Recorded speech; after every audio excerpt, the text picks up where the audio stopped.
Hello friends, welcome to gate excellence. अपन बात कर रहे थे control system and control system के अंदर अपन बात कर रहे थे टाइम रेस्पॉन्स एनालिसिस की। और लास्ट लेक्चर के अंदर अपने फर्स्ट ऑर्डर सिस्टम की टाइम रेस्पॉन्स एनालिसिस की थी।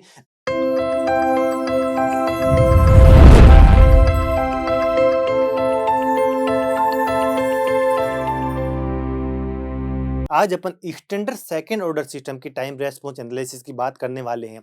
और अपन के गेट में सबसे ज्यादा क्वेश्चन सेकंड ऑर्डर से ही आने वाले हैं। फर्स्ट ऑर्डर से कभी कोई क्वेश्चन नहीं आता है, कभी कभार आ जाता तो उसका कोई गारंटी नहीं है, लेकिन maximum question 95% question second order system की टाइम रेस्पॉन्स एनालिसिस से ही आते हैं। मोस्ट इंपॉर्टेंट है सेकंड ऑर्डर सिस्टम, इससे क्वेश्चन बनना ही बनना है। तो आज अपन पढ़ेंगे time response analysis of standard second order system. तो आप हेडिंग डालो। आज अपन बात करने वाले हैं time response analysis of standard second order system. ऐसे सिस्टम की बात करने वाले हैं, सेकंड ऑर्डर सिस्टम के टाइम रेस्पॉन्स की बात अपन करने वाले हैं। मोस्ट इंपॉर्टेंट है, आप स्टार लगा सकते हो।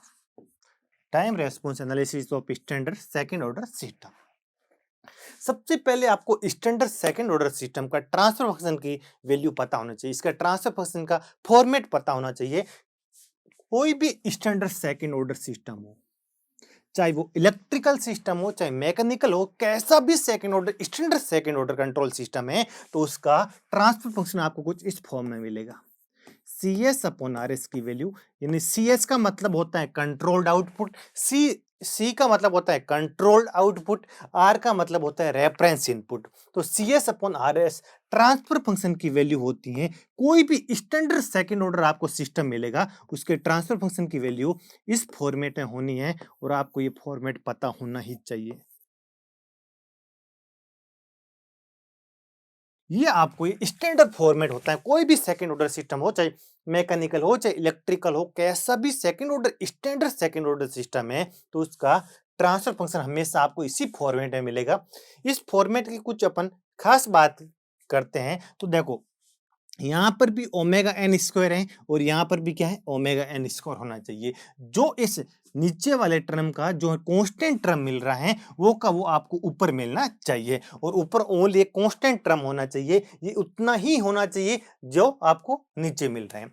और एस स्क्वायर का कोफिशिएंट आपको ऑलवेज 1 ही मिलना चाहिए, तब अपन ये इसको बोलते हैं स्टैंडर्ड सेकेंड ऑर्डर सिस्टम के ट्रांसफर फंक्शन बोलते हैं। यहाँ आपको दो पैरामीटर देखने को मिलेंगे, एक मिलेगा आपको जीटा और एक आपको मिलेगा ओमेगा एन। इनको अपन बोलते हैं सिस्टम पैरामीटर। क्या बोलते हैं इनको? अपन बोलते हैं सिस्टम पैरामीटर। और जो पैरामीटर अपन रेस्पॉन्स से निकालते हैं, उनको रेस्पॉन्स पैरामीटर में अपन बोलते हैं, और जो ट्रांसफर फंक्शन से अपन फाइंड आउट करते हैं, उसको बोला जाता है system parameter. Second order system है तो उसके ट्रांसफर फंक्शन में दो पैरामीटर होंगे, एक तो अपन का जीटा हो गया, एक ओमेगा एन हो गया। आपने कल अपन ने बात की थी फर्स्ट ऑर्डर सिस्टम के ट्रांसफर फंक्शन की बात की थी, तो उसका ट्रांसफर फंक्शन था 1/1 प्लस एस टी। उसके ट्रांसफर फंक्शन के अंदर ओनली एक ही पैरामीटर था, और वो था टाइम कांस्टेंट। तो अगर कोई सिस्टम फर्स्ट ऑर्डर होगा तो उसके ट्रांसफर फंक्शन के अंदर ओनली एक ही पैरामीटर होगा। अगर कोई सिस्टम सेकंड ऑर्डर होगा तो उसके ट्रांसफर फंक्शन के अंदर 2 पैरामीटर होंगे। अगर कोई सिस्टम थर्ड ऑर्डर होगा तो उसके ट्रांसफर फंक्शन के अंदर 3 पैरामीटर होंगे। आई होप यहां तक आपको समझ में आ गया होगा। इस जीटा और ओमेगा एन को बोला जाता है सिस्टम पैरामीटर, और इस जीटा को बोला जाता है डैम्पिंग रेशियो। क्या बोला जाता है इसको? इसको डैम्पिंग रेशियो क्यों बोलते हैं वो अपन बाद में बात करेंगे, लेकिन अभी आपको पता होना चाहिए इसको बोला जाता है डैम्पिंग रेशियो। इसका एक सिस्टम पैरामीटर होता है जिसको अपन बोलते हैं डैम्पिंग रेशियो। इसको बोला जाता है अनडैम्प्ड नेचुरल फ्रीक्वेंसी। इसको बोला जाता है undamped natural frequency of oscillation. क्या बोलते हैं? Frequency of oscillation. इसको बोला जाता है undamped natural frequency of oscillation बोला जाता है ओमेगा एन को। इसको अपन अनडैम्प्ड फ्रीक्वेंसी क्यों बोलते हैं इसकी बात अपन आगे करेंगे। इसको अपन डैम्पिंग रेशियो क्यों बोलते हैं इसकी बात भी अपन आगे करने वाले हैं। लेकिन अभी आपको यह पता होना चाहिए कि कोई भी सेकंड ऑर्डर सिस्टम हो उसके दो सिस्टम पैरामीटर होता है। एक होता है जीटा होता है जिसको अपन डैम्पिंग रेशियो बोलते हैं, एक ओमेगा एन होते हैं जिसको अपन नेचुरल फ्रीक्वेंसी ऑफ ऑक्सीलेशन बोलते हैं या फिर अनडैम्प्ड फ्रीक्वेंसी ऑफ ऑक्सीलेशन बोलते हैं। यानी इसको बोला जाता है विदाउट डैम्पिंग जो भी अपन को ऑक्सीलेशन फ्रीक्वेंसी मिलेगी उसको अपन ओमेगा एन बोलते हैं। इसको नेचुरल फ्रीक्वेंसी ऑफ ऑक्सीलेशन भी बोल सकते हो या फिर अनडैम्प्ड फ्रीक्वेंसी ऑफ ऑक्सीलेशन भी बोल सकते हो। यहाँ पर आपको एक पैरामीटर जीटा मिलता है, इसको अपन बोलते हैं डैम्पिंग रेशियो। आई होप यहाँ तक आपको पता चल गया होगा। ये आपको पता होना चाहिए, ये मोस्ट इंपॉर्टेंट है। स्टैंडर्ड सेकंड ऑर्डर सिस्टम होगा तो उसका ट्रांसफर फंक्शन कुछ इस फॉर्मेट में ही होगा। आई होप यहां तक आपको पता चल गया होगा। देखो मैं कुछ एग्जांपल लेके आपको बताता हूं। मान लो आपको कभी कभी ऐसा दे दे CS upon RS equal to 2 upon S square plus 2S plus 4। मान लो कुछ ऐसा दे दे, मैंने ऐसे एग्जांपल ले लिया, रेंडमली ऐसे एग्जांपल ले लिया। देखो ये आपको मान लो एग्जामिनर आपको प्रोवाइड कर दे 2 upon S square plus 2S plus 4 आपको प्रोवाइड कर दिया। और आपको यहां से अगर आपको एग्जामिनर ने जीटा और ओमेगा एन की वैल्यू पूछ ली तो आप ये मत कर देना, ये आप इससे कंपेयर मत कर लेना ओमेगा एन स्कोर, ऐसे मत सोचना ये ओमेगा एन स्कोर होता था, नहीं। ये आपका पहली बात तो ये आपका स्टैंडर्ड सेकंड ऑर्डर सिस्टम नहीं है। सेकंड ऑर्डर तो बिल्कुल है क्योंकि इसका जो इसकी कैरेक्टरिस्टिक इक्वेशन बनेगी वो सेकंड ऑर्डर की बनेगी। इसके अंदर कितने कितने पोल मिलेंगे, दो पोल मिलेंगे। अगर किसी सिस्टम के दो पोल है तो वो सेकंड ऑर्डर का होगा। ये सेकंड ऑर्डर की इक्वेशन है तो आपको दो पोल मिलेंगे, तो ये सेकंड ऑर्डर सिस्टम तो है लेकिन ये आपका स्टैंडर्ड सेकंड ऑर्डर सिस्टम नहीं है। क्यों? अगर स्टैंडर्ड सेकंड ऑर्डर होता तो यहाँ 4 होता तो यहाँ पर भी 4 होता। ये स्टैंडर्ड सेकंड ऑर्डर सिस्टम नहीं है लेकिन ये सेकंड ऑर्डर है। इसका सेकंड ऑर्डर है तो इसका अपन को एग्जामिनर आपको जीटा की वैल्यू पूछ सकता है और ओमेगा एन की वैल्यू पूछ सकता है। इनकी वैल्यू आपको हमेशा यहीं से फाइंड आउट करनी है। ये मत कर देना ओमेगा एन यहां से निकालना स्टार्ट कर दो, नहीं। स्टैंडर्ड होगा तो ये और ये इक्वल होगा, चाहे यहां से निकालो चाहे यहां से निकालो, कुछ फर्क नहीं पड़ेगा। जब स्टैंडर्ड नहीं होगा तब यहाँ कुछ अलग वैल्यू मिलेगी, यहाँ आपको कुछ अलग वैल्यू मिल सकते हैं। यहाँ आपको कभी कभी 2 ना मिलके ऐसा भी मिल सकता है S प्लस 2। एग्जामिनर आपको एक जीरो भी प्रोवाइड कर सकता है, अभी भी ये सेकंड ऑर्डर सिस्टम है क्योंकि इस सिस्टम की अगर मैं कैरेक्टरिस्टिक इक्वेशन की बात करूं तो वो आपको मिलेगी S square plus 2S plus 4 equal to 0। ये इस सिस्टम की कैरेक्टरिस्टिक इक्वेशन है और ये सेकंड ऑर्डर की है।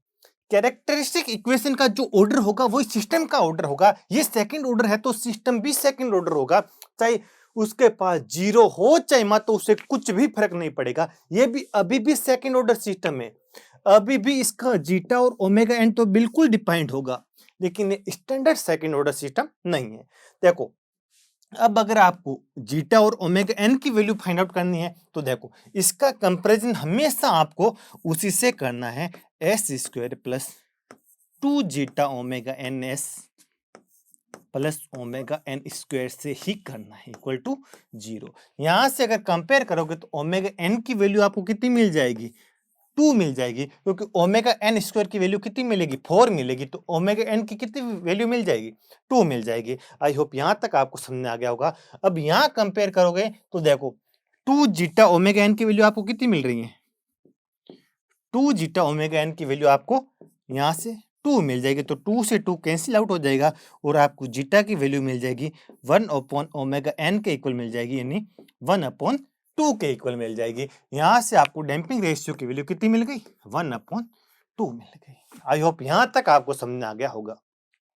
ये आपका स्टैंडर्ड सेकंड ऑर्डर सिस्टम नहीं है लेकिन सेकंड ऑर्डर है क्योंकि इस सिस्टम की कैरेक्टरिस्टिक इक्वेशन सेकंड ऑर्डर की है, तब ये आपका सिस्टम भी कौन सा है, सेकंड ऑर्डर का सिस्टम है। इसका भी जीटा और ओमेगा एन तो बिल्कुल, कोई भी सेकंड ऑर्डर सिस्टम है उसके दो ही पैरामीटर होते हैं, एक तो होता है डैम्पिंग रेशियो, एक होता है नेचुरल फ्रीक्वेंसी।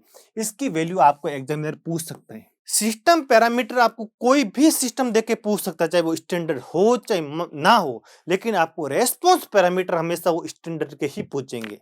क्योंकि अगर हर एक सिस्टम के अपन रेस्पॉन्स पैरामीटर फाइंड आउट करने बैठ जाएंगे तो अपने लिए बहुत बहुत डिफिकल्टी हो जाएगी। सेकंड ऑर्डर के भी याद करने में अपन के पसीने छूट जाएंगे, तो अपन थर्ड ऑर्डर के भी आगे और होते हैं उसको भी याद करने में, और सेकंड ऑर्डर में भी अगर s+2 अलग आ जाएगा, अगर ये सिस्टम इस सिस्टम के response parameter standard second order system के रेस्पॉन्स पैरामीटर से बिल्कुल डिफरेंट होंगे, लेकिन अपन के सिस्टम पैरामीटर सेम होंगे, रेस्पॉन्स पैरामीटर क्या होंगे, इन दोनों के स्टैंडर्ड के और इसके क्या होंगे, डिफरेंट डिफरेंट होंगे। अपन only standard second order system के रेस्पॉन्स पैरामीटर की बात करेंगे। अपन जो स्टैंडर्ड नहीं है उसका ओनली जीटा और ओमेगा एन की वैल्यू फाइंड आउट कर सकते हैं, इनके अपन रेस्पॉन्स पैरामीटर की बात नहीं करने वाले हैं। आई होप यहां तक आपको समझ आ गया होगा। अब अपन बात करते हैं स्टैंडर्ड सेकंड ऑर्डर सिस्टम के कैरेक्टरिस्टिक इक्वेशन की बात करेंगे, तो आपको पता चलेगा इसकी कैरेक्टरिस्टिक इक्वेशन क्या बनेगी। आपको इसकी कैरेक्टरिस्टिक इक्वेशन बनेगी s² plus 2 zeta omega N S plus omega N square equal to 0। ये तो बनेगी इसकी, बिल्कुल ये बनेगी। ये क्या है, सेकंड ऑर्डर की इक्वेशन है। क्या अपन के पास क्वाड्रिक इक्वेशन है, इसके अगर मेरे को रूट्स फाइंड आउट करने हैं तो मैं क्या करूंगा, इसके कितने रूट्स होंगे, 2 रूट्स होंगे, 1, 2। इसके अगर मेरे को वैल्यू फाइंड आउट करने है तो मैं क्या करूंगा, 2 zeta minus B plus minus under b² minus 4ac, यही तो होता है। क्या हो जाएगा, b², 4 zeta square omega N square minus 4ac, तो क्या आ जाएगा, 4 omega N square. I hope यहां तक आपको समझ आ गया होगा। और अपन में कितना अपन में 2a आता है, a की वैल्यू 1 है तो क्या हो जाएगा, 2 हो जाएगा। यहां से अगर मैं 4 बार कॉमन लेके 2 को अगर कट आउट करता हूं तो क्या मिल जाएगा, s1, 2 कितना हो जाएगा, यहां से मेरा हो जाएगा minus zeta omega N plus minus omega N under root क्या हो जाएगा, जीटा स्क्वायर माइनस 1। ये इसके क्या आ गए, इस इक्वेशन के 2 क्या आ गए, रूट्स आ गए। यहां से अपन देखेंगे तो क्या मिलेगा अपन को कि 1, 2 ये दोनों रूट है ना, जीटा और ओमेगा एन का क्या है, फंक्शन है। किस किस का फंक्शन है, जीटा का भी फंक्शन है, ओमेगा एन का भी फंक्शन है। अब अपन ओनली फॉर डैम्पिंग की बात करने वाले हैं, सेकंड ऑर्डर सिस्टम की अपन ओनली डैम्पिंग की बात करेंगे, और ओमेगा एन को अपन रखेंगे कांस्टेंट, और अपन ओनली डैम्पिंग की बात करेंगे। इसका मतलब क्या होता है, डैम्पिंग रेशियो जीटा को क्या करेंगे, वेरी करेंगे, जीटा को वेरी करेंगे, ओमेगा एन को कांस्टेंट रखेंगे, और इस सेकंड ऑर्डर सिस्टम की बिहेवियर की बात करेंगे। अलग अलग जीटा के लिए इन रूट्स का क्या क्या मतलब नेचर होता है उसकी बात करेंगे। जीटा की वैल्यू अपन वेरी करते रहेंगे, और इसके बाद में अपन रूट्स की बात करेंगे। आई होप यहां तक आपको समझ आ गया होगा। अब देखो यहाँ अगर मैं जीटा की वैल्यू अगर नेगेटिव पुटअप करूं, अपन का ओमेगा एन तो क्या है, कांस्टेंट है, बिल्कुल ओमेगा एन को मैं अभी छू ही नहीं रहा हूं। ओमेगा एन की एक फिक्स वैल्यू है, कांस्टेंट वैल्यू है, और मैं क्या कर रहा हूं, जीटा को वेरी कर रहा हूं, क्योंकि अपन ओनली डैम्पिंग की बात करने वाले हैं। जीटा के साथ इस इक्वेशन के रूट्स में किस प्रकार से वेरिएशन आता है उसकी बात अपन करने वाले हैं। अगर आपके जीटा की वैल्यू नेगेटिव हो जाएंगी तो आप ये देखोगे, ये आपका मान लो एस प्लेन है, ये आपका सिग्मा अक्ष है, ये आपका जी ओमेगा है, इसको मैं बोलूंगा left half of S plane, इसको बोलेंगे अपन right half of S plane. तो अगर आपके जीटा की वैल्यू आपके नेगेटिव आ जाएगी तो आप ये देखोगे दोनों जो आपकी पोल्स हैं वो आपके poles right half of S plane में चले जाएंगे। जीटा की वैल्यू आप अगर उस इक्वेशन में नेगेटिव पुटअप करोगे करके अगर आप देखोगे तो किसी भी नेगेटिव वैल्यू के लिए, जीटा की किसी भी नेगेटिव वैल्यू के लिए आपके दोनों के दोनों roots right half of S plane में चले जाएंगे। और जब आपके दोनों पोल्स अगर right half of S plane में है तो इस टाइम अपन का सिस्टम कैसा हो जाएगा, अनस्टेबल सिस्टम हो जाएगा। इसकी बात अपन आगे करने वाले हैं स्टेबिलिटी के अंदर, लेकिन आपने कंट्रोल सिस्टम के अंदर पढ़ रखा होगा कि अगर किसी भी कोजल एलटीआई सिस्टम का अगर आपके दोनों के दोनों अगर पोल्स आपके इसमें कौन से right half of S plane में आ जाते हैं तो वो अपन का सिस्टम हो जाता है अनस्टेबल हो जाता है। आई होप यहाँ तक आपको समझ में आ गया होगा। यहाँ पर आ गया तो सिस्टम अनस्टेबल हो गया, और अनस्टेबल सिस्टम की अपन रेस्पॉन्स एनालिसिस कभी नहीं करते। अनस्टेबल सिस्टम की अपन रेस्पॉन्स एनालिसिस कभी भी नहीं करते हैं, तो अपन के सामने से जीटा की सारी नेगेटिव वैल्यू को अपन नेग्लेक्ट कर सकते हैं, इसकी अपन बात करने वाले नहीं है। आई होप यहां तक आपको समझ में आ गया होगा। अब अपन ओनली फॉर जीटा की जीरो और पॉजिटिव वैल्यू की ही बात करने वाले हैं। नेगेटिव वैल्यू, अगर मैं जीटा की वैल्यू नेगेटिव पुटअप करूंगा तो मेरे दोनों के दोनों roots right half of S plane में चले जाएंगे और मेरा सिस्टम कैसा हो जाएगा, अनस्टेबल हो जाएगा। और अनस्टेबल सिस्टम की अपन रेस्पॉन्स एनालिसिस कभी भी नहीं करते हैं। तो अब अपन बात करने वाले हैं जीटा की value greater than equal to 0। तो देखो मैं ले रहा हूं केस नंबर 1, जिसमें मैं ले रहा हूं जीटा की वैल्यू 0। जीटा की वैल्यू 0 मतलब डैम्पिंग हो ही नहीं रही है, ऐसे सिस्टम को बोलते हैं अनडैम्प्ड सिस्टम। क्या बोलते हैं? ऐसे सिस्टम को बोला जाता है अनडैम्प्ड सिस्टम बोलते हैं। क्या बोलते हैं? Undamped system. और आपको पता है S1,2 की वैल्यू आपने फाइंड आउट की तो कुछ ऐसे आपको मिली थी, minus zeta omega N plus minus omega N under root of zeta square minus 1। यहाँ पर अगर आप जीटा की वैल्यू अगर 0 पुटअप करोगे तो देखो ये हो जाएगा 0, ये 0 अंडर रूट ऑफ माइनस 1 क्या हो जाएगा, आयोटा हो जाएगा, जे हो जाएगा। तो आंसर कितना आ जाएगा, plus minus j omega N. यहां पर आपके दोनों के दोनों रूट्स की वैल्यू क्या मिलेगी, इमेजिनरी वैल्यू मिलेगी, प्लस माइनस जे ओमेगा। मतलब ये सिस्टम जब आपके, अगर मैं इसका पोल जीरो डायग्राम बनाने की कोशिश करूं standard first order standard second order system की, तो आपका एक रूट तो आ जाएगा यहाँ पर जे ओमेगा एन पे, एक रूट्स आ जाएगा आपको माइनस जे ओमेगा एन। और जब आपके रूट्स आपके जे ओमेगा एक्स पे आ जाए, सिंपल रूट्स अगर आपके जे ओमेगा एक्स पे आ जाए और आपके राइट हैंड प्लेन में कोई भी रूट्स ना हो, तो ऐसे सिस्टम को अपन बोलते हैं मार्जिनली स्टेबल सिस्टम। इसकी बात अपन बहुत डिटेल से करेंगे, लेकिन अभी आप ये लिख सकते हो ये वाला सिस्टम कैसा हो गया, मार्जिनली स्टेबल सिस्टम हो गया। और ये तो अपन का अनडैम्प्ड सिस्टम है, यानी ये फुल्ली ऑक्सीलेटरी सिस्टम है। क्या है ये? फुल्ली ऑक्सीलेटरी सिस्टम है। ये कैसा है? फुल्ली ऑक्सीलेटरी सिस्टम की तरह बिहेव करेगा। एक ऑक्सीलेटर, ये एक ऑक्सीलेटर बन जाएगा। देखो ऑक्सीलेटर, कोई भी आपका ऑक्सीलेटर हो वो हमेशा मार्जिनली स्टेबल सिस्टम ही होता है।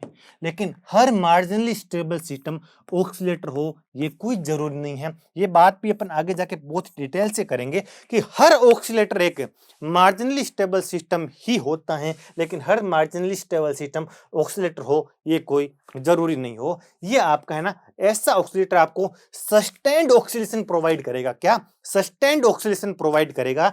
फुल्ली ऑक्सीलेटरी है, यहाँ किसी प्रकार की कोई डैम्पिंग नहीं है, यहाँ कोई डैम्पिंग नहीं है, नो डैम्पिंग।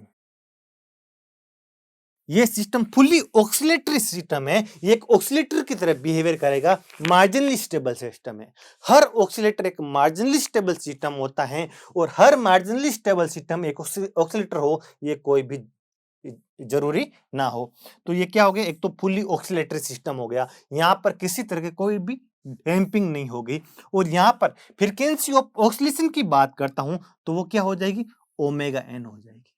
ओमेगा एन क्या होगी, ओमेगा एन को अपन बोलते हैं फ्रीक्वेंसी ऑफ ऑक्सीलेशन। क्या होगी, ओमेगा एन अपन की होगी फ्रीक्वेंसी ऑफ ऑक्सीलेशन। ये फुल्ली ऑक्सीलेटरी सिस्टम है, इसके अंदर किसी तरह की कोई भी डैम्पिंग नहीं है, फुल्ली ऑक्सीलेटरी सिस्टम है, मार्जिनली स्टेबल सिस्टम है। ये अगर स्टेबल है ही नहीं, मार्जिनली स्टेबल का मतलब स्टेबल स्टेबल नहीं है, ऐसे सिस्टम की भी अपन स्टडी नहीं करते हैं। तो अपन लेते हैं सेकंड केस लेते हैं। जब आपकी सेकंड सेकंड की बात करता हूं, जब आपकी जीटा की वैल्यू 0 और 1 के बीच में हो, जब आपकी वैल्यू जीटा की वैल्यू 0 और 1 के बीच में हो, तो आपके, मैं रूट्स की बात करता हूं तो देखो,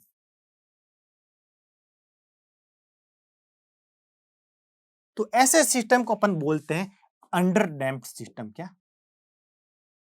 ऐसे सिस्टम को अपन बोलते हैं अंडर डैम्प्ड सिस्टम। क्या बोलते हैं? Under damped system.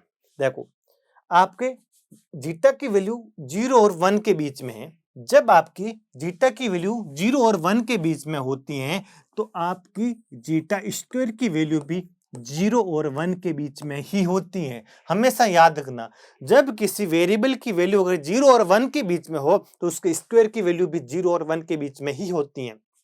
तो देखो इसकी वैल्यू क्या हो जाएगी 0 और 1 के बीच में, ये अपन क्या हो गया 1, ये वैल्यू इससे क्या हो जाएगी बड़ी हो जाएगी।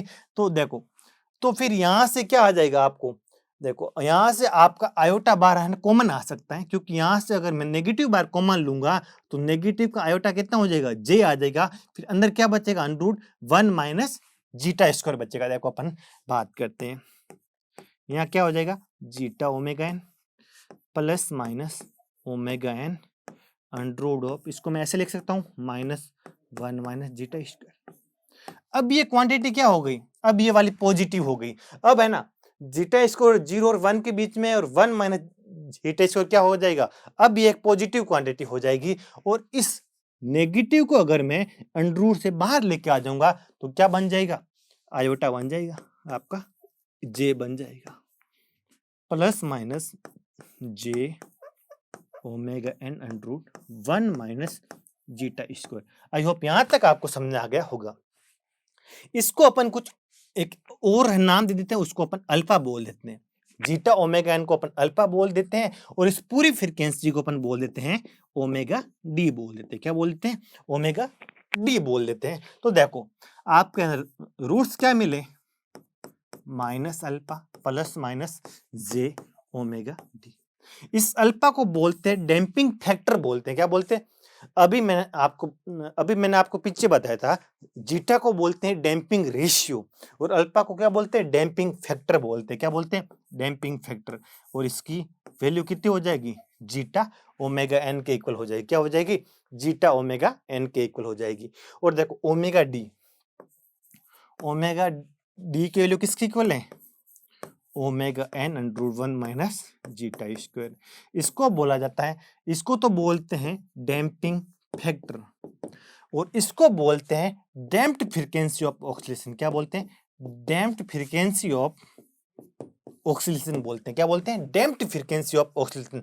और आपको पता है ओमेगा डी की value natural frequency of oscillation क्या होगी, ऑलवेज कम होगी। आई होप यहां तक आपको समझ आ गया होगा। ये सिस्टम आपका फुल्ली ऑक्सीलेटरी नहीं है, ना ही फुल्ली डैम्प्ड है, ये आपका पार्शियली डैम्प्ड है, पार्शियली ऑक्सीलेटरी है। जब आपको कभी भी रूट्स इस फॉर्म में मिले, यानी क्या होना चाहिए, इसका रियल पार्ट भी एग्जिस्ट कर रहा हो और इमेजिनरी पार्ट भी एग्जिस्ट कर रहा हो, तो वो सिस्टम ना तो फुल्ली ऑक्सीलेटरी होता है ना वो फुल्ली डैम्प्ड होता है, वो पार्शियली ऑक्सीलेटरी होता है, पार्शियली क्या होता है, डैम्प्ड होता है। वो कभी भी आपको सस्टेन्ड ऑक्सीलेशन प्रोवाइड नहीं करेगा। कैसे ऑक्सीलेशन प्रोवाइड करेगा, डैम्प्ड ऑक्सीलेशन प्रोवाइड करेगा। उसकी ऑक्सीलेशन का एम्पलीट्यूड ऑलवेज क्या होगा, एक्सपोनेंशियली डिक्रीज होगा इस अल्फा के कारण, इस रियल पार्ट के कारण। आई होप यहां तक आपको समझ आ गया होगा। और उसके भी फ्रीक्वेंसी ऑफ ऑक्सीलेशन क्या होगी, ओमेगा डी होगी। फ्रीक्वेंसी ऑफ ऑक्सीलेशन तो कांस्टेंट होगी, बिल्कुल आपकी फ्रीक्वेंसी ऑफ ऑक्सीलेशन क्या है, ओमेगा एन है, कांस्टेंट है। और जीटा के किसी पर्टिकुलर वैल्यू के लिए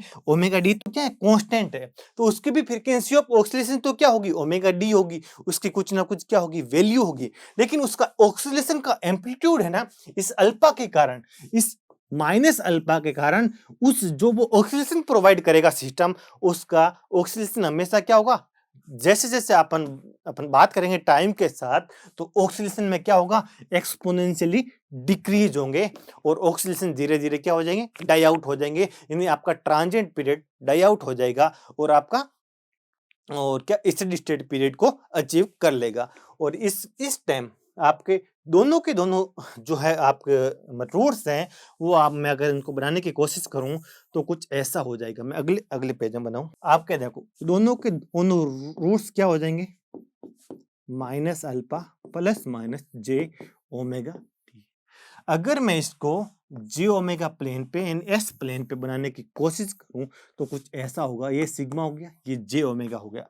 दोनों क्या है, एक दूसरे के कॉम्प्लेक्स कॉन्जुगेट तो हैं, ये एक इधर आ जाएगा, एक इधर आ जाएगा, इनका रियल पार्ट तो क्या है माइनस अल्फा, इमेजिनरी पार्ट इसका तो आपका आ गया प्लस जे ओमेगा डी, और इसका इमेजिनरी पार्ट कितना आ गया माइनस जे ओमेगा डी आ गया। आई होप यहाँ तक आपको समझ आ गया होगा। तो आपको यहाँ से कुछ रिजल्ट निकालते हैं। ये वाली क्या हो जाएगी, ये वाली डिस्टेंस अल्फा हो जाएगी। अगर मैं इसको मिलाऊं, इसको ओरिजिन से मिला देता हूँ इस पोल को, तो देखो ये वाली डिस्टेंस क्या होगी अल्फा हो गई, ये वाली आपकी डिस्टेंस क्या हो गई ओमेगा डी हो गई। और इस डिस्टेंस को मैं अगर x से एज्यूम कर लेता हूँ, कितना एज्यूम कर लेता हूँ x, तो मैं मेरे को बताओ x की वैल्यू x स्क्वायर किसके इक्वल होगा, तो आप कहोगे alpha square plus omega omega d square के इक्वल होगा, बिल्कुल इक्वल होगा। और अल्फा की अगर मैं इसके अंदर वैल्यू पुटअप कर देता हूँ, तो अल्फा की वैल्यू क्या है जीटा ओमेगा एन इसका square plus omega omega d की जगह इसकी वैल्यू पुटअप करूंगा तो omega N under root 1 minus zeta square का होल स्क्वायर बनेगा या नहीं बनेगा, बिल्कुल बनेगा। और इसको अगर मैं ओपन करूंगा ना, तो आपको क्या आ जाएगा, ये आपको ओमेगा एन स्क्वायर के इक्वल आ जाएगा, किसकी वैल्यू एक्स स्क्वायर की वैल्यू, और एक्स की वैल्यू किसके इक्वल आ जाएगी ओमेगा एन के इक्वल आ जाएगी। तो ये रिजल्ट भी मोस्ट इंपॉर्टेंट है कि alpha square plus omega d square equal to किसके होता है ओमेगा एन स्क्वायर के इक्वल होता है। तो इसकी यहां से ओरिजिन से ये वाली डिस्टेंस कितनी होगी ओमेगा एन होगी, क्या होगी ओमेगा एन। और मैं अगर इस एंगल को फाइंड आउट करने की कोशिश करूं, इस फाई को, इसको मैं लिख देता हूँ फाई लिख देता हूँ, तो मेरे को बताओ इसको मैं अगर क्या हो जाएगा टेन फाई क्या हो जाएगा, यहां से रखूंगा तो कितना आ जाएगा ओमेगा डी अपॉन में कितना आ जाएगा अल्फा आएगा नहीं आएगा, बिल्कुल आप ऐसे भी फाइंड आउट कर सकते हो। यहां से अगर फाई, और मैं अगर सबसे मोस्ट इंपॉर्टेंट क्या हो जाएगा आपका रिजल्ट, अगर मैं कोस फाई की वैल्यू फाइंड आउट करने की कोशिश करूं, क्या अगर मैं यहां से कोस फाई की वैल्यू फाइंड आउट करने की कोशिश करूं तो कितना आ जाएगा अल्फा अपॉन में कितना आ जाएगा एक्स। और अल्फा की वैल्यू आपको पता है अल्फा की वैल्यू कितनी होती है जीटा ओमेगा एन, और एक्स की वैल्यू कितनी है ओमेगा एन है। तो ओमेगा एन से ओमेगा एन क्या हो जाएगा कैंसिल आउट हो जाएगा, और पीछे कितना बचेगा ओनली जीटा। और आपको पता है जीटा की वैल्यू किसके इक्वल हो जाएगी कोस फाई के इक्वल हो जाएगी। ये भी मोस्ट इंपॉर्टेंट रिजल्ट आपको पता होना चाहिए। जीटा की वैल्यू किसके इक्वल हो जाएगी कोस ऑफ फाई के इक्वल हो जाएगी, और फाई की वैल्यू हो जाएगी कोस इनवर्स ऑफ जीटा। ये भी मोस्ट इंपॉर्टेंट रिजल्ट है, आपको पता होना चाहिए। यानी आप अगर आपका सिस्टम अगर अंडर डैम्प्ड है तो वो ना तो फुल्ली ऑक्सीलेटरी होगा और ना ही आपका वो फुल्ली डैम्प्ड होगा, वो आपका पार्शियली ऑक्सीलेटरी होगा, पार्शियली डैम्प्ड होगा। उसकी फ्रीक्वेंसी ऑफ ऑक्सीलेशन कांस्टेंट होगी, लेकिन उसकी ऑक्सीलेशन की फ्रीक्वेंसी कांस्टेंट होगी, लेकिन टाइम के साथ उसकी ऑक्सीलेशन की फ्रीक्वेंसी क्या होगी उनका एम्पलीट्यूड क्या होगा डिक्रीज होगा। कैसे एक्सपोनेंशियली डिक्रीज होगा, वो अपन आगे जाकर रेस्पॉन्स एनालिसिस करेंगे अंडर डैम्प्ड सिस्टम की, तब आपको पता चल जाएगा। जबकि अनडैम्प्ड सिस्टम वो फुल्ली ऑक्सीलेटरी था, उसमें किसी तरह की कोई भी डैम्पिंग यूज नहीं हुई थी, तो वो आपको सस्टेन्ड ऑक्सीलेशन प्रोवाइड करेगा। यानी एक ऐसा ऑक्सीलेशन जिसका एम्पलीट्यूड भी समय के साथ कांस्टेंट हो, फ्रीक्वेंसी भी समय के साथ कांस्टेंट हो, उसको बोला जाता है सस्टेन्ड ऑक्सीलेशन बोला जाता है। जबकि एक ऐसा ऑक्सीलेशन जिसकी फ्रीक्वेंसी तो कांस्टेंट हो लेकिन एम्पलीट्यूड टाइम के साथ डिक्रीज हो रहे हो, तो उसको बोला जाता है अंडर डैम्प्ड ऑक्सीलेशन, या फिर इसको बोला जाता है अंडर डैम्प्ड ऑक्सीलेशन। वो सिस्टम ना तो फुल्ली ऑक्सीलेटरी होते हैं ना आपका फुल्ली डैम्प्ड होते हैं। आई होप यहाँ तक आपको समझ आ गया होगा। अब अपन ले रहे हैं केस नंबर थर्ड।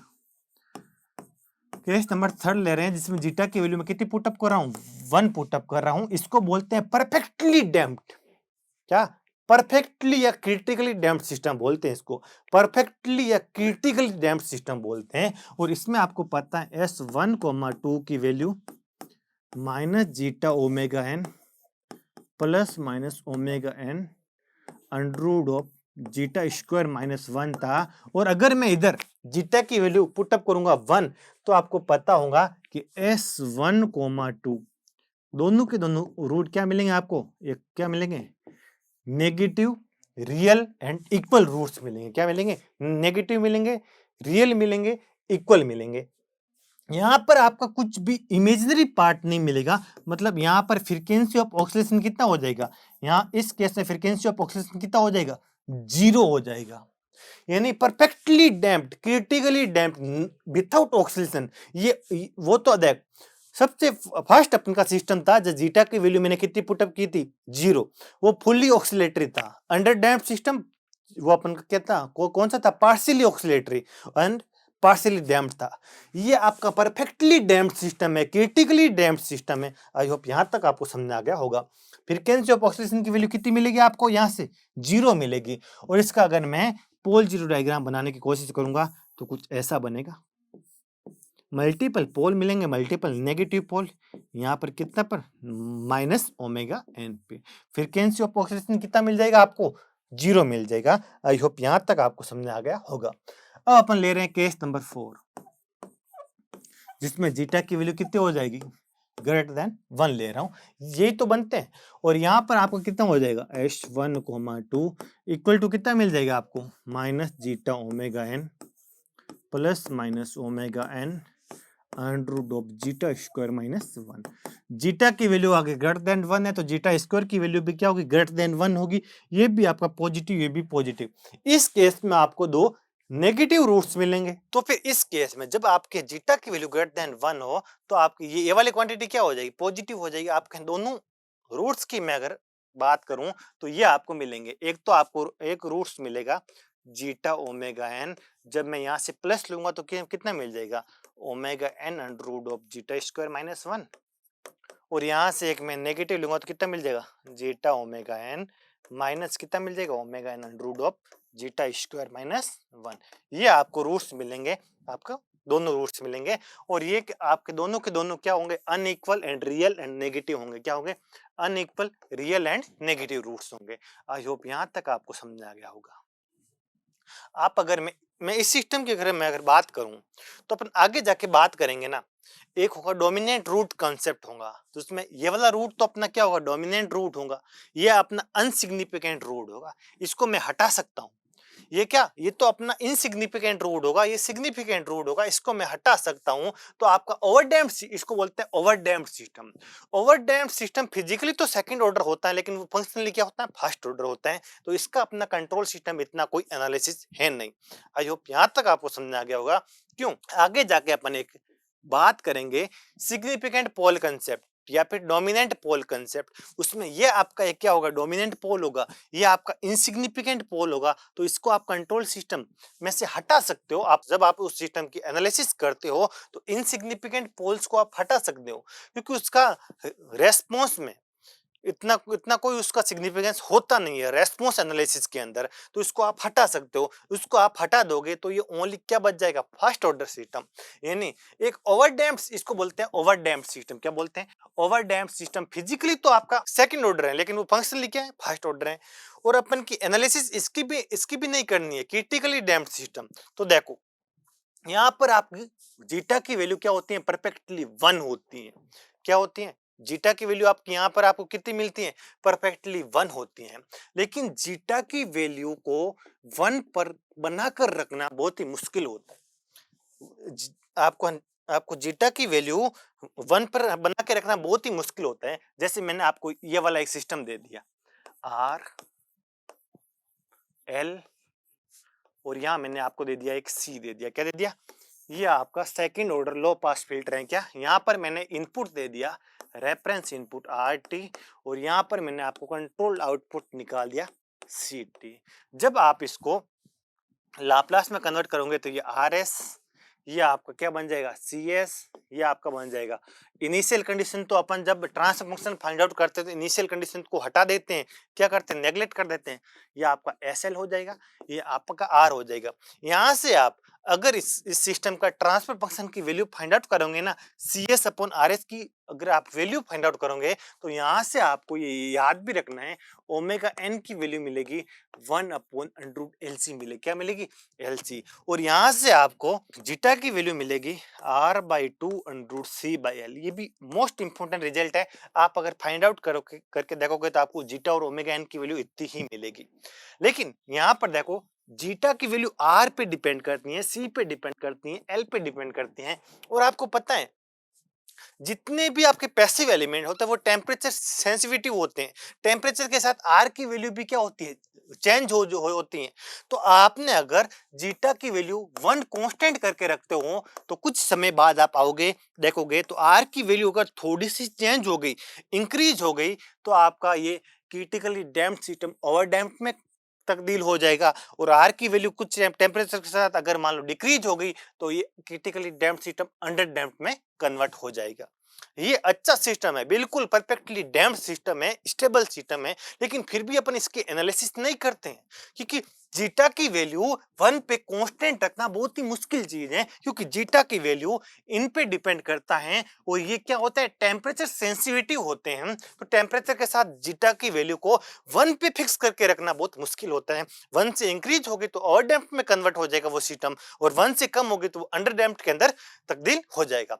तो इसका मतलब सबसे अच्छा सिस्टम कौन सा हो गया, अंडर डैम्प्ड सिस्टम सबसे बेस्ट सिस्टम है, और उसी की ही अपन एनालिसिस करके करते हैं। पूरे सेकंड ऑर्डर सिस्टम के अंदर अपन ओनली अंडर डैम्प्ड सिस्टम की ही स्टडी करते हैं। आई होप यहां तक आपको समझ आ गया होगा।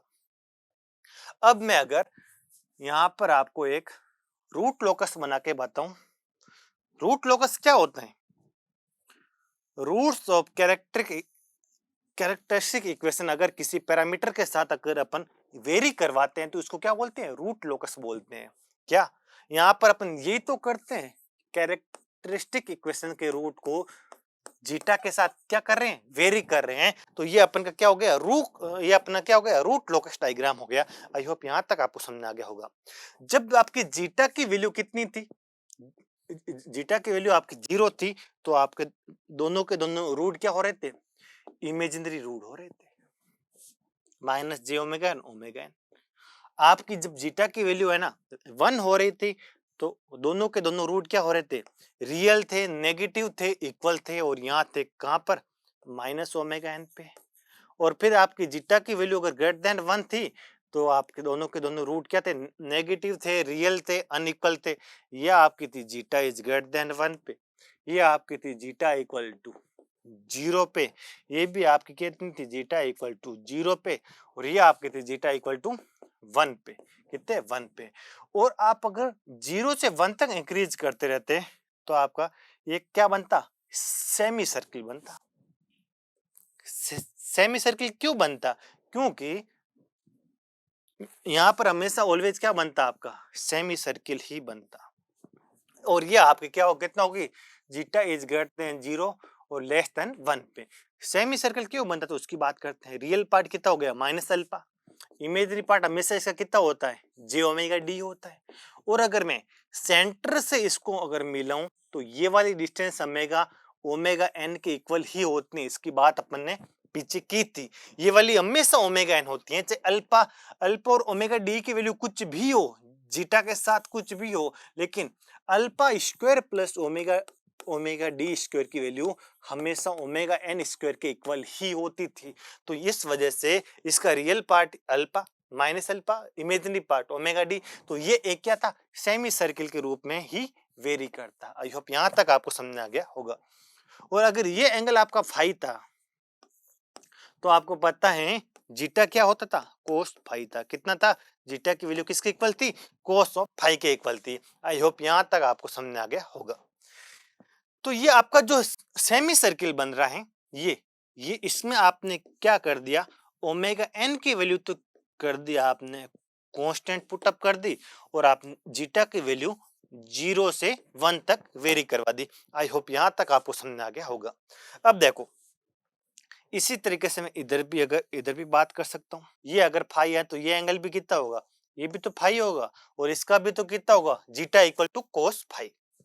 अब देखो इसका मतलब जीटा फाई का फंक्शन है, और अपना ये फाई ओनली है ना, किसका फंक्शन होगा, फाई की बात करता हूं तो फाई ओनली ओनली किसका फंक्शन होगा, फाई ओनली जीटा का ही तो फंक्शन होगा, बिल्कुल। अगर मैं यहां पर देखो फाई ओनली किसका फंक्शन होगा, जीटा का फंक्शन होगा। अगर मैं जीटा को क्या रखता हूं, कांस्टेंट रखता हूं, तो मेरा फाई क्या होगा, कांस्टेंट होगा।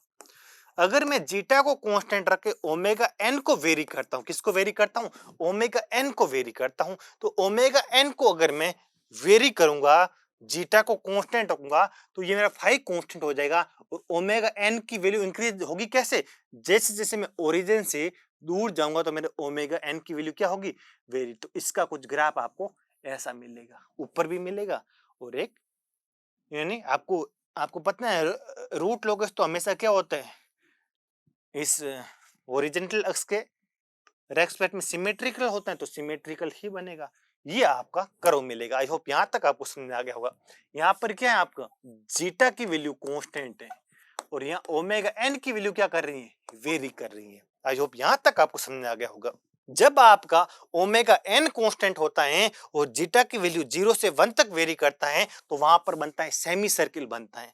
जब आपका जीटा की वैल्यू कांस्टेंट होती है, ओमेगा एन की वैल्यू वेरी करती है, तो ये आपका ऐसा कर्व मिलता है, रे के रूप में मिलता है। क्या, एक रे ऊपर की ओर जाती है, एक रे नीचे की ओर जाती है। ये कौन सा भी कर्व हो हमेशा हॉरिजॉन्टल सिग्मा अक्ष के रेस्पेक्ट में सिमेट्रिकल होगा, जैसा कर्व ऊपर मिलेगा। ये अपन की रूट लोकस की पहली प्रॉपर्टी यही है कि always symmetrical with respect to horizontal अक्ष। आई होप यहां तक आपको समझा गया होगा। ये आपका जब जीटा कांस्टेंट हो, ओमेगा एन क्या कर रहा हो, वेरी कर रहा हो। तो अपन को सेकंड ऑर्डर सिस्टम की रेस्पॉन्स की एनालिसिस करना, इसका मतलब अपन को only zeta is greater than 0 less than 1 की एनालिसिस ही करनी है, क्योंकि जीटा इक्वल टू 0 पे सिस्टम कैसा हो रहा है, ऑक्सीलेटर हो रहा है। वो सिस्टम क्या हो रहा है, मार्जिनली स्टेबल है। सिस्टम स्टेबल है ही नहीं तो अपन उसकी रेस्पॉन्स एनालिसिस करेंगे ही नहीं।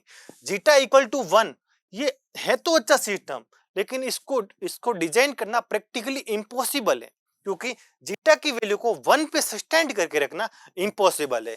और आवर डैम्प्ड सिस्टम मैंने बताया था फिजिकली सेकंड ऑर्डर है, लेकिन फंक्शनली क्या फर्स्ट ऑर्डर है। तो इसकी रेस्पॉन्स एनालिसिस अपन पीछे कर चुके हैं। तो एक सिस्टम बच्चा अपन के पास, उसका नाम है अंडर डैम्प्ड सिस्टम। कौन सा सिस्टम, अंडर डैम्प्ड सिस्टम। और इसका रेस्पॉन्स एनालिसिस अपन करेंगे अगले लेक्चर में। तो इस लेक्चर के लिए इतना ही। तो थैंक यू सो मच।